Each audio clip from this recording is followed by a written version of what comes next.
Sweet అండి.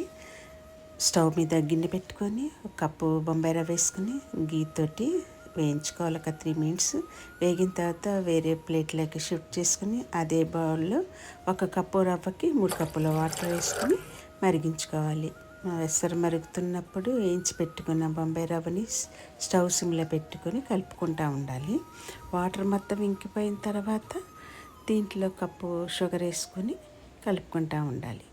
Sugar వేసిన తర్వాత వచ్చిన వాటర్ కూడా అంతా ఇంకిపోయాక ఇలాచీ పౌడర్ వేసుకుని అంతా ఒకసారి కలుపుకొని గీలో కాజు వేపుకుని పెట్టుకోవాలి.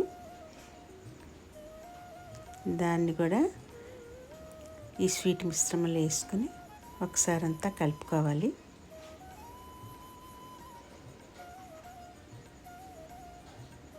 పైన గీ యాడ్ చేసుకుని స్టవ్ ఆఫ్ చేసుకుని ఒకసారి కలుపుకొని